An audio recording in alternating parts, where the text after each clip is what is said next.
Hiya, folks. Welcome to another edition of The Mid-Card Report. I'm Vince, And I'm Zaeem. and we're doing a recap video. Yeah, Usually we do predictions. but not today. Not today. We're recapping Double or Nothing, AEW's inaugural pay-per-view. Yeah. So let's just burst right through it. The buy-in, baby. The buy-in. It was not great. It's alright. It was okay. It was It's a pre-show. It was a pre-show. The entire time we were pretty much forced to talk about the pay-per-view and buying it and how to buy it, and literally every probably 3 to 4 minutes, Excalibur or who was the other guy, Alex Marvez, kept on saying, "Oh, you gotta buy Double or Nothing. It's ITV? ITV, Feature Live Report? Fight TV, Fight TV? Direct, Satellite? Dish." Wherever. And it was like, okay, yeah, we get it. I'm buying the freaking pay-per-view. Plus sales tax. Plus the $2.75 they charge for sales tax. But anyway, that's not the point. So the battle, the buy-in for the Casino Battle Royal. What'd you think of it? It was alright. I thought there'd be more like special guests that weren't Tommy Dreamer. But, Yeah. it was an alright battle royale. I think it was fun. I think it's kind of weird that Adam Page won. I kind of wonder how it would be if Pac didn't quit the company. I kind of wonder who would have won. Yeah, I did too. I'm guessing it might have been MJF, Maybe. based on what happened later on in the night. But we'll talk about that later. Yeah, I'm fine with Adam Page winning because out of the 22 people that were in it, that was the best option. I don't know. I thought a lot of the match in the middle of the match seemed a little cluttered. Yeah, it was kind of weird. Some of the production, there's some production issues with the camera not picking up certain things. Yeah. But I don't know. I thought the Glacier spot was kind of cool because it was Glacier. Luchasaurus choke slamming Joey Janela. Oh, through that table outside the ring. That was pretty cool. That was dope. And then Penelope just screaming, Joey! Yeah, but then we had Kip Sabian versus Sammy Guevara. Yeah. And it was boring as shit. I thought it'd be more interesting because they're both. I think they're both kind of high flyers, right? Yeah, I Sure. don't know much about Kip Sabian. I've seen Sammy in Lucha Underground, and I know he's he I don't know if he's a current AAA champion, I think he was. but he was Yeah. during that Las Vegas press conference. I thought it'd be a faster match. It was more fast paced. The last 2.5 minutes were really fast and Mhm. interesting, but the crowd just was not having it. I think these two pre-show matches should have been flipped. Yeah. It should have started with Kip versus Sammy, and then going on to the Battle Royal, but I don't know. It seemed to kill the crowd almost. Yeah. Yeah, we can move on to the actual Double or Nothing card. And what a freaking way to start off. Because this baby. first match was really entertaining. SCU. SCU beat the Strong Hearts, which was Shima, T-Hawk, and El Lindemann. And, man, that was a good match. I liked it. I thought there were a lot of cool spots when Frankie Kazarian jumped over the ropes and then smoothly just did that weird Hurricane Rana. I thought he was gonna fall, but then he just wrapped his legs around. I was like, whoa, that was cool. I don't know how old Scorpio Sky is, but Christopher Daniels, Frankie Kazarian, and Shima are all in their 40s, Yeah. I believe, and they don't look like they're 40. No, they're not looking like they perform like 40-year-old men. They look like they're early 30s. They're still great. I thought this was probably the best match to start out the card because SCU got the crowd hot in the beginning before the match started, and then the match was fast paced and it was fun. Moving on to it was supposed to be a triple threat, and it turned into a fatal 4-way match with Awesome Kong. Which I thought her introduction and entrance was the coolest part of this match. Unfortunately. What? But there were two spots that were pretty neat. Yeah. I think Yeah. Britt and Kylie did a lot of cool stuff. Yeah, during the match. they were really good. Nyla and Awesome Kong were just didn't really do much. Third time just there. But yeah, I don't. Was it Britt kicking Kylie or Kylie kicking Britt? It was both. They did a lot of like super kicks and like stiff kicks to the head, and Jesus Christ, they're pretty good. But in my opinion, the match wasn't bad, but it was probably the worst match on the card. Like the least good or the least great? The least. It was very good. That one, like everything was like really great. Yeah, that makes sense. All right, moving on. We got best friends Chucky Taylor and Trent Beretta versus Angelico and Jack Evans. This was a pretty good match. Yeah. It was. I don't know much to say about it because I liked Angelico and Jack Evans from Lucha Underground. The best friends are really good too in the match. They did really well, and like cool spots. Just pretty solid overall match. Except for the ending, I didn't like. I mean, like so after the match was fine because the best friends won, and then like these two random dudes came out, and then okay, so the lights went out, and then they came on, and then these two guys were just in the middle of the ring. And then either their minions came out or the lights went out and came back again, and then the weird like minions or whatever. And then they just attacked everybody, and then no one knew who they were, including the announcers. Like JR was like, I really have no idea who these people are, and I thought that was kind of weird. Yeah, I think it was specifically Alex Marvez. He goes to Excalibur. He's like, Excalibur, you have more wrestling knowledge than I do. Do you know who these guys are? And like Excalibur didn't say anything. He's like, yeah. He kind of like brushed it off. It was kind of weird. But I'm pretty sure it was Super Smash Brothers or something. Yeah, right? Yeah, they're like Player Uno and Player Dos or something. That's sure. They're like Ring of Honor legends kind of. And there was a "Who are you?" chant. Yeah, I thought that's actually really funny. It's like I kind of felt bad in the moment, but this company is all about building new people up. I mean, they're obviously taking established stars, but also building new people up. They're obviously not newer wrestlers, but like it's nice to give wrestlers who might not have had the exposure some exposure. It's the 6-woman tag team match, which I am not going to try to pronounce these names because I don't know most of these women, but it was 6 women from, I believe they're all from Japan. They're all Japanese wrestlers. The only name I really recognized was Aja Kong. And her team lost. It was it was the other team. It was Aja Kong's opposing team won the match. I thought it was all right. It was an all right match. Aja Kong looked awesome in it because she just like kicked ass and was really stiff shots to people. What was this better than the 4-way match earlier? Yes, I thought this was more entertaining than the Fatal 4-Way women's match. I thought this. I don't know. I wish I knew more about these women. Oh yeah, me too. But because then I think I'd appreciate the match more. But I think that's kind of the point, was just to showcase these Japanese wrestlers, and I think that they did a pretty good job. I was pretty entertained. Yeah, I liked it. The ending was weird because the ref counted to 2 and the bell began to ring. Yeah, and then the ref was like, no, I only counted 2, and then they were like, all right. And then it just got like awkward after that. I bet someone was like just bitching in the back, like what the. Yeah. Tony Khan spreading out his box in the back. Yeah, I don't know. It was fine. It was weird. And then after that, it seemed to like confuse JR because I remember this specifically. JR was like, "Yeah, I don't know what's coming up next," and he looks over to Alex Marvez and Alex was like, yeah, I think we're gonna get more serious here, and then it went into the Cody and Dustin match.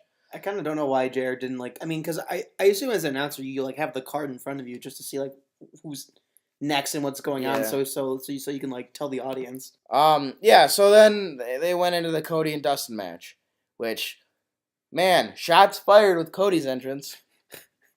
With with that huge Huge throne. FU to Triple H, and I don't know if it was more of an FU to Triple H or to WWE. Is both probably. There's a big throne with a cross and skulls. It's very Triple H. It was very Triple H, and I thought like it was gonna be out there and like Goldust was gonna sit in it. That's what I thought, or Dustin Rhodes. Sorry, I keep calling him Goldust because that's what I'm used to. I thought Dustin was gonna sit in it, but no. It turns out that Brandy handed Cody a sledgehammer, and Cody smashed the hell out of that throne. Oh, in an interview after his match, he was saying that he was inspired by Triple H's WrestleMania 30 entrance when he sits on like a throne similar to that, and he's like, yeah, I thought it was a cool entrance, so I thought, all right, I'll play ball or something like that. It was pretty funny. Yeah, it was a cool little like jab. I thought it was funny. Yeah, I thought so too. It was very like we're into fight, we're yeah. It's not like we're gonna create all out war, but like we're all in. We're all in. And then the match itself, which is getting high praise from damn near anyone that's watched it, and Zaeem and I were on the fence about it. Which, I mean, the match was good. Like, it was a pretty solid match. I just don't think it's as great as everyone's putting it out to be. I thought the blood was fine. Like, I get it for the storytelling, but like it was an excessive amount. It was an excessive amount. It was gross at times. Like, it was just pouring out. It was like something you'd see in an ECW, like 1997 barely legal pay-per-view. Yeah. And it's weird because it's like he was just hit by a turnbuckle. I think he just bladed too hard or something. Or... Yeah, because at one point it was like after Brandy speared him, and then you can clearly see him underneath the ring doing something, blading obviously. Yeah, I guess maybe it's just like he just messed up instead of like doing a nice little nick. He just stabbed himself or something. I don't know what he did. Yeah, I'm not a fan of these kind of long drawn out matches. I get it's all story and drama, but I guess maybe I'm just. At least Vince and I are not into that kind of thing. I guess we're too young to understand. It's very like it reminded me a lot of like Triple H matches in the past like 4 to 5 years. Well, I mean Triple H has always kind of wrestled like big time, big match Triple H matches, where they're just really long and drawn out, and there's like just kind of big spots, but nothing in between the big spots. A lot of rest holds and shit. Mm-hmm. And this reminded me a lot of that, but I thought, this match is better than anything Triple H has done in the past. Oh yeah, 4 for years. Sure, yeah. But, it just felt too long when I was watching it. I actually enjoyed the entrance, the Cody entrance, and the Cody inviting him to tag team wrestle. Yeah, with afterwards, him. yeah, no, afterwards. yeah. I enjoyed those cool. more than the match itself. Mm-hmm. Yeah, those moments. So.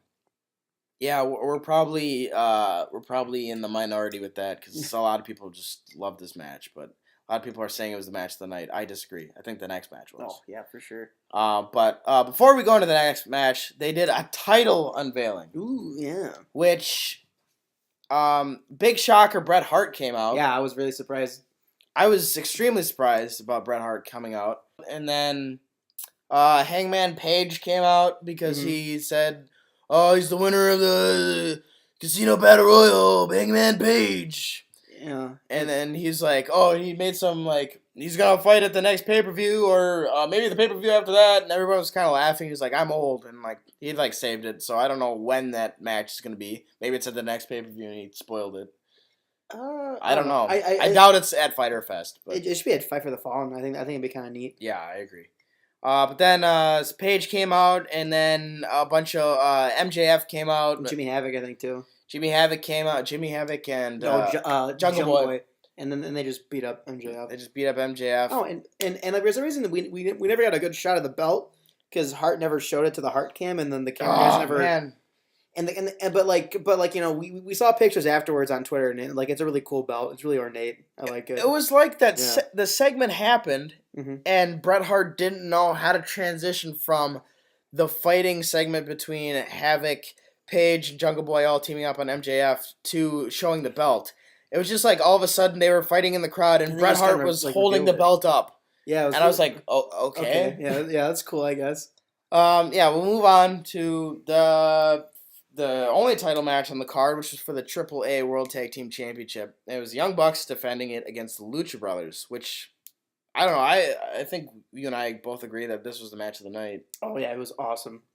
It was like honestly like nonstop action. I don't think they really breathed that much during the match. It was like this sounds weird, but this is a positive. It sounded like a stereotypical Young Bucks match. Like Oh yeah, it was just like constant a big spot fest, and I loved it. Yeah, it was great. Yeah. Match of the night, in my opinion. I don't. The booking here, I don't know if I liked it at first, but like it makes more sense. We're talking about it. Yeah. I don't. I thought the Lucha Bros should win because then they can, they're more likely to defend it in AAA than the Young Bucks are. But like, we talked about how the Young Bucks versus Lucha Bros, that match drew a ton of TV viewers. So maybe having that rematch in Mexico on AAA TV would probably be pretty good for them. Yeah. And then finally, moving on to the main event, Chris Jericho defeats Kenny Omega for the chance to face Adam Page. Yeah. So yeah, it was the longest match in the card. Mm-hmm. I don't think it felt super long. No, it was fine. It was nice. It wasn't. This wasn't as good as the Young Bucks match, and I also don't think it was as good as their first match in Tokyo Dome. It was kind of weird because they did stuff that would be in a no DQ match, but like it wasn't, like the ref wasn't counting. There was like some table spots. I mean, it wasn't Chris Jericho like putting Kenny through the table, but like the table. He did that once. Yeah. That was towards the end, but yeah, but like it was like it just seemed like a DQ match, but like not being a DQ match, if that makes sense. Yeah, and it was like they were doing no DQ things and just a regular old match, and the announcers were trying to really like make up for it. They were like, "Oh yeah, the ref doesn't want to count him out because it's the main event, and he'd get chased out of the building." And I'm like, what? It was like really dumb shit. It was like, if you wanted to have this match be the type of match it was, just make it no DQ. I don't think people would like complain that much. No, like or if at all. I don't know. I don't know. It's weird. And then the only thing I did like, I liked the spots in it. Like the being a just regular match didn't bug me with them doing the spots that they did, but the ending bugged me. The Jericho's new move. Yeah, the weird spinning back fist. Like elbow, I think it was. It was spinning elbow or whatever. I'm like, so many wrestlers do that on the. It felt like a really like 1970s finisher. Yeah, it was put over like really hard too. Yeah, they're like, oh my god, he hit it, and then he won. It was just. I felt like there could have been like 2 more minutes of the match left. I think it would be fine if he flipped it. Like he like did the elbow then the code breaker, but I guess it doesn't put over the elbow as much. But like, I don't think Chris Jericho needs a new finisher. I know he always likes to like stay fresh, but sometimes if it's not broke, you don't have to fucking fix it. How many finishers does he have? He has Walls, Lion Tamer, and the code breaker, and the springboard, and then the big afterwards.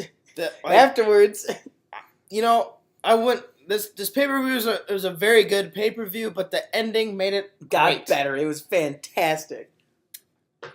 Guess who came out? It was Jon Moxley. Jon frickin' Moxley. So the whole, build up to this pay-per-view, people were like, is Jon Moxley or CM Punk gonna show up? Not CM Punk. And CM Punk didn't show up, which I'm still holding out. I think CM Punk could show up. But Jon Moxley showed up and kicked the crap out of everyone. Yeah, that was really cool. After the match, he went after Chris Jericho, and then he hit the referee, and then he and Kenny fought across the whole building. That was cool. And it ended with Dean Ambrose basically giving Kenny Omega an FU and AA off of the chips, the poker chips. And then Kenny took like a really cool bump. Like it was like the floor broke, and like I'm sure it was padded, but like it looked like it hurt a lot. Which I'm sure it did, but it was really neat. And then the match just ended with everyone going yeah, and then That was cool. probably one of the loudest parts of the show. Mm-hmm. Was when he was first walking down. He did he did a very Shield-esque entrance. And like Scott Hall entrance. But it did also Kinda remind like me WCW. of Scott Hall when he first showed up on Nitro. Yeah, it was overall, not counting the buy-in because I think the buy-in was just obviously It was fine. to get the crowd warmed up Yeah. and stuff. But the pay-per-view itself, all of Double or Nothing, was fantastic. I thought the lowlights of the show wasn't the wrestling itself. It was the commentary and some of the production stuff, the camera Yeah. cuts and stuff. I think. Obviously it was their first pay per view. Yeah.